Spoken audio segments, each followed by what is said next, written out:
Hello listeners, welcome back to our podcast. ఈరోజు మనం ఒక చాలా క్రూషియల్ గ్లోబల్ టాపిక్ గురించి మాట్లాడుకుందాం. అదే స్ట్రెయిట్ ఆఫ్ హార్ముజ్. అసలుది ఏంటి, గ్లోబల్ ఎకానమీకి ఎందుకంత ఇంపార్టెంట్ అనేది డీటెయిల్గా చూద్దాం. స్ట్రెయిట్ ఆఫ్ హార్ముజ్ అనేది పర్షియన్ గల్ఫ్ మరియు గల్ఫ్ ఆఫ్ ఒమాన్ మధ్య ఉన్న ఒక చాలా నేరో మోటార్ ప్యాసేజ్. ఇది మిడిల్ ఈస్ట్ నుంచి ప్రపంచం మొత్తానికి ఆయిల్ సప్లై చేసే మెయిన్ ఆర్టరీ లాంటిది. సింపుల్గా చెప్పాలంటే వరల్డ్లో కన్జ్యూమ్ చేసే టోటల్ క్రూడ్ ఆయిల్లో సుమారు 20-30% వరకు ఈ చిన్న రూట్ ద్వారానే పాస్ అవ్వాలి. అలాగే ఖతార్ నుంచి వెళ్లే లిక్విఫైడ్ న్యాచురల్ గ్యాస్ అంతా కూడా ఇక్కడ్నుంచే వెళ్తుంది. అందుకే దీన్ని world's most important oil choke point అని పిలుస్తారు. భౌగోళికంగా చూస్తే దీనికి north side Iran, south side Oman మరియు యుఏఈ దేశాలు ఉంటాయి.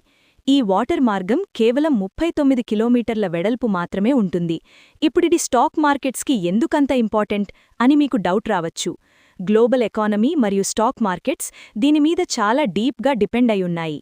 ఒకవేళ ఏవైనా జియోపొలిటికల్ టెన్షన్స్ వచ్చి ఇరాన్ లేదా వేరే దేశాలు ఈ స్ట్రెయిట్ ఆఫ్ హార్ముజ్ని బ్లాక్ చేస్తే ఆయిల్ సప్లై చైన్ పూర్తిగా దెబ్బతింటుంది. ఈ టాపిక్ కంటిన్యూ చేసే ముందు ఒక చిన్న రిక్వెస్ట్. ఈ పాడ్కాస్ట్ మీకు యూస్ఫుల్ అనిపిస్తే వెంటనే లైక్ చేయండి, మీ ఫ్రెండ్స్తో షేర్ చేయండి మరియు మన ఛానల్కి సబ్స్క్రైబ్ చేసుకోండి. సప్లై చైన్ ఆగిపోతే ఇంటర్నేషనల్ మార్కెట్లో క్రూడ్ ఆయిల్ ప్రైసెస్ ఆకాశాన్ని అంటుతాయి.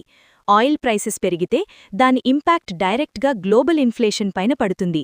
ట్రాన్స్పోర్ట్ కాస్ట్స్, ఏవియేషన్ ఫ్యూయల్ మరియు ప్రొడక్షన్ కాస్ట్స్ విపరీతంగా పెరిగిపోయి ఎఫ్ఎంసీజీ మరియు ఆటోమొబైల్ లాంటి సెక్టార్స్ బాగా నష్టపోతాయి. దీనివల్ల మన సెన్సెక్స్ మరియు నిఫ్టీతో పాటు గ్లోబల్ స్టాక్ మార్కెట్స్ అన్నీ క్రాష్ అయ్యే ఛాన్స్ ఉంటుంది.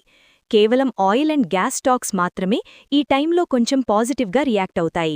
అందుకే మిడిల్ ఈస్ట్లో ఏ చిన్న గొడవ జరిగినా ఇన్వెస్టర్స్ అందరూ ఈ వాటర్ స్ట్రెయిట్ వైపు చాలా భయంగా చూస్తుంటారు.